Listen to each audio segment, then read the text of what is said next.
Hello friends, last వీడియోలో మనం episode 13లో character jump గురించి చూసాం కదా. ఈ వీడియోలో క్యారెక్టర్ని చేంజ్ చేద్దాం, అంటే బాల్ ప్లేస్లో ఒక క్యారెక్టర్ని పెడదాం. దానికోసం నేను ఆల్రెడీ ఒక క్యారెక్టర్ని డౌన్లోడ్ చేసి పెట్టుకున్నాను. చూడండి, ఇక్కడ చూస్తే ఒక క్యారెక్టర్ ఉంది. దానికోసం యూనిటీ అసిస్ట్ స్టోర్కి వెళ్ళి 2D క్యారెక్టర్ అని టైప్ చేయండి. మీరు ఇక్కడ లో నుంచి హై ప్రైస్ పెట్టుకున్నారంటే ఇక్కడ ఒక క్యారెక్టర్ చూపిస్తుంది చూడండి. ఈ క్యారెక్టర్ నేను నా గేమ్ కోసం ఇప్పుడు డౌన్లోడ్ చేసుకున్నాను. ఇక్కడ ఇంపోర్ట్ ఉంటుంది, నాకు మీకు డౌన్లోడ్ చూపిస్తుంది, డౌన్లోడ్ చేసుకోండి.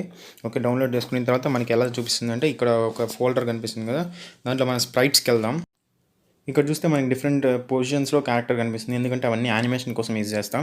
మనం ఏం చేయనవసరం లేదు. ప్లేయర్ దగ్గర చూస్తే మన బాల్ స్ప్రైట్ ఉంది కదా, ఇక్కడ సింపుల్గా డ్రాగ్ చేసి డ్రాప్ చేద్దాం క్యారెక్టర్ని. ఐడియల్ యానిమేషన్ చూసారా, క్యారెక్టర్ వచ్చేసింది. ఇప్పుడు మనకి సర్క్యులర్ కొలైడర్ అవసరం లేదు, ఎందుకంటే సర్కిల్ షేప్లో లేదు. దానికోసమే మనం పాలిగాన్ కొలైడర్ యూజ్ చేద్దాం. ఇక్కడ చూస్తే యాడ్ కాంపోనెంట్లో పాలిగాన్ కొలైడర్ని యాడ్ చేశాను. ఓకే, ఇప్పుడు ఒకసారి మనం ప్లే చేసి చూద్దాం ఎలా ఉంటుందనేసి. ఓకే, సింపుల్గా అయిపోతుంది.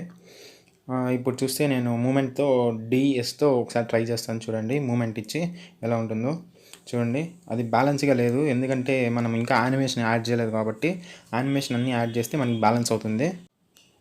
ఈ మెథడ్ కాకుండా ఇంకో మెథడ్ ఉంది, అది ఇంకా చాలా సింపుల్ అనమాట. ఇప్పుడు నేను గేమ్ డిజైనింగ్లో ఈ మెథడ్ యూజ్ చేస్తాను. ఓకే, ఆ మెథడ్ ఏంటంటే ఇక్కడ చూస్తే మనం ఆ ఫోల్డర్ ఓపెన్ చేస్తే మనకి డైరెక్ట్ ప్రీఫెబ్ ఉంటుంది. ఆ ప్రీఫెబ్తో అయితే మనకి ఈజీగా అయిపోతుంది అనమాట.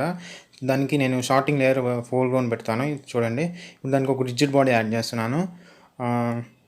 ఓకే, రిజిడ్ బాడీ యాడ్ చేశాను. ఓకే, ఇంకా మనకి కొలైడర్ కావాలి కదా, పాలిగాన్ కొలైడర్ని యాడ్ చేస్తున్నాను. దీనికి మనకి ప్లేయర్ స్క్రిప్ట్ కూడా, మూమెంట్ స్క్రిప్ట్ ఉండాలి కాబట్టి ప్లేయర్ స్క్రిప్ట్ని కూడా యాడ్ చేద్దాం. Okay, player moment. ఓకే, ఇప్పుడు మనకి దీనికి కొన్ని వాల్యూస్ కావాలి అండ్ గ్రౌండ్ చెక్ కూడా కావాలి, కాబట్టి మనం ఇంకో ఎంప్టీ ఆబ్జెక్ట్ క్రియేట్ చేద్దాం. దీన్ని ఎంప్టీ ఆబ్జెక్ట్ క్రియేట్ చేసి దీన్ని పొజిషన్ రీసెట్ చేసేద్దాం 0-0కి.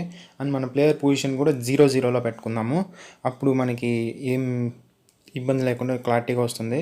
ఓకే, ఇప్పుడు మనం ఆ ప్లేయర్ని ఈ గేమ్ ఆబ్జెక్ట్ లోపల వేద్దాము, ఎందుకంటే దాన్ని మూవ్ చేస్తే ఇది మూవ్ అయ్యేలాగా. ఓకే, దీని లోపల మనం ఇప్పుడు గ్రౌండ్ చెక్ రేడియస్ని ఇంకో ఆబ్జెక్ట్ని క్రియేట్ చేద్దాం. Okay, create empty ground check radius అనేసి దీనికి ఉంది కదా, ఆ టైప్లోనే బాల్కి ఉన్నట్టే.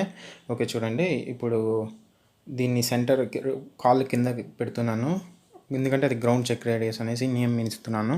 ఓకే, ఇప్పుడు మనకి అంత సెట్ అయిపోయినట్టే నాకు తెలిసి. ఓకే, ఒకసారి చెక్ చేసుకుందాం మళ్ళీ. ఓకే, ఇప్పుడు మన ప్లేయర్లో ఉన్న కాంపోనెంట్ వాల్యూస్ని కాపీ చేసుకుందాం. ఇలా కాపీ చేయడానికి సింపుల్గా 3 డాట్స్ పైన క్లిక్ చేస్తే కాపీ కాంపోనెంట్ ఉంటుంది, కాపీ చేసుకోండి. మనకి ఈ స్క్రిప్ట్ ఉంది కదా, ఇప్పుడు కొత్తగా క్రియేట్ చేసిన ప్లేయర్, ఆ ప్లేయర్కి మనము పేస్ట్ చేసేద్దాము. ఓకే, ఎలా అంటే ఇప్పుడు ఆ ప్లేయర్ పైన క్లిక్ చేస్తే ఇక్కడ మనకి పేస్ట్ కాంపోనెంట్ వాల్యూస్ ఉంటుంది, పేస్ట్ చేసేద్దాం. ఓకే, ఇది చూడండి, పేస్ట్ చేస్తున్నాను. ఓకే, కానీ ఇక్కడ గ్రౌండ్ చెక్ రేడియస్కి వచ్చేసి మళ్ళీ డ్రాగ్ చేసి డ్రాప్ చేయాలి మనము. ఇక్కడ చూడండి, మన కొత్త గ్రౌండ్ చెక్ క్రియేట్ చేసాం కదా, దాన్ని డ్రాగ్ చేసి ఇక్కడ డ్రాప్ చేస్తున్నాము, ఎందుకంటే ఇది ఈ ప్లేయర్ది కాబట్టి. ఓకే, ఇప్పుడు చూద్దాం. నాకు తెలిసి ఇది వర్క్ అవ్వదు అనుకుంటున్నా, ఎందుకంటే మనము ప్లేయర్ అంటే పైన ఇవ్వాలి కాబట్టి. ఓకే, మనము ప్లేయర్ స్క్రిప్ట్ వచ్చేసి పైన ఇద్దాం, అంటే పేరెంట్ ఆబ్జెక్ట్కి ఇద్దాం. ఇప్పుడు దాన్ని ఆఫ్ చేసేసాను, ఇక్కడ ఇద్దాం ప్లేయర్ అనేసి. ఈ స్క్రిప్ట్ని ఇక్కడ డిలీట్ చేసేసి కాపీ చేసుకుందాం ఫస్ట్. ఓకే, ఇక్కడ యాడ్ చేద్దాం ఆ స్క్రిప్ట్ని, ప్లేయర్ మూమెంట్. ఓకే, ఇక్కడ పేస్ట్ చేసేద్దాం అంత వాల్యూస్. ఓకే, ఇప్పుడు మనకి ఇక్కడ అవసరం లేదు, స్క్రిప్ట్ డిలీట్ చేసేద్దాం. ఓకే, ఒకసారి చెక్ చేద్దాం ఏం జరుగుతుందో. ఒకసారి ప్లే చేసి చూద్దాం.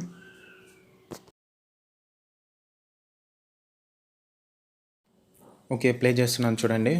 ఓకే, మనకి ఇక్కడ ఏదో ఎర్రర్ వచ్చింది అండ్ చూడండి, యానిమేషన్స్ అన్నీ కదులుతున్నాయి. ఇప్పుడు ఈ ఎర్రర్ పోవాలంటే మన యానిమేషన్స్ అన్నిటిని తీసేద్దాం. ఎర్రర్స్ అంటే కోడింగ్ అంటేనే ఎర్రర్స్, కాబట్టి దీన్ని తీద్దాము. ఓకే, ట్రై చేద్దాం. అండ్ మనం ప్లేయర్ లోపల ఉన్న రిజిడ్ బాడీని తీసేద్దాం అండ్ పేరెంట్ ఆబ్జెక్ట్కి మనం రిజిడ్ బాడీని యాడ్ చేద్దాం. ఓకే, ఇక్కడ రిజిడ్ బాడీని యాడ్ చేస్తున్నాను చూడండి. ఓకే, అండ్ వాల్యూస్ చూస్తే మనకి సేమ్ వాల్యూసే ఉంటాయి. ఓకే, ఇప్పుడు మనం యానిమేటర్ని తీసేద్దాం. ఓకే, ఇప్పుడు చూస్తే మనకి ఎర్రర్స్ రావట్లేదు అండ్ యానిమేషన్ అన్నీ కదులుతూనే ఉన్నాయి చూడండి. యానిమేషన్ తీయడానికి మళ్ళీ ఒకసారి చూద్దాము. దానికి ఏం చేయనవసరం లేదు, సింపుల్గా విండోకి వెళ్ళి యానిమేషన్ ఉంది కదా, అక్కడ యానిమేటర్ అనేసి ఇంకో విండో ఉంటుంది, దాన్ని ఓపెన్ చేసుకోండి. మన ప్లేయర్ పైన క్లిక్ చేసి చూసారా, చాలా యానిమేషన్స్ అన్నీ ఉన్నాయి. నేను అన్నిటికీ కనెక్షన్ తీసేస్తాను అనమాట. అప్పుడు యానిమేషన్ అనేది జరగదు, జస్ట్ ఐడియల్ యానిమేషన్ ఒకటే జరుగుతుంది. అండ్ ఈ యానిమేషన్ గురించి నెక్స్ట్ వీడియోలో నేను చెప్తాను. కాకపోతే ఈ వీడియోలో మనం తీసేసి ఒకసారి రన్ చేసి చూద్దాము. ఇప్పుడు తీసేసాను, ఇప్పుడు ప్లే చేసి చూస్తున్నాను చూడండి. ఓకే, ఇప్పుడు చూడండి మన ప్లేయర్ ఐడియల్ యానిమేషన్ ఒకటి ప్లే చేస్తున్నాడు. ఇంకా నేను రన్ యానిమేషన్ అవన్నీ సెట్ చేయలేదు కాబట్టి ఈ ప్లేయర్ ఇలా పడుతున్నాడు. ఓకే, ఇంకా రన్ యానిమేషన్ అవన్నీ సెట్ చేసి చూద్దాము. నెక్స్ట్ వీడియోలో యానిమేషన్ గురించి ఉంటుంది. మీకు ఏమైనా డౌట్స్ ఉంటే ఇక్కడ డిస్క్రిప్షన్లో నేను ఇన్స్టాగ్రామ్ అకౌంట్ ఇచ్చాను, అక్కడ మెసేజ్ చేయండి లేదా కామెంట్ చేయండి. నేను తప్పకుండా వెంటనే రెస్పాండ్ అవుతాను. And thanks for watching. Next video కోసం సబ్స్క్రైబ్ చేసుకోండి.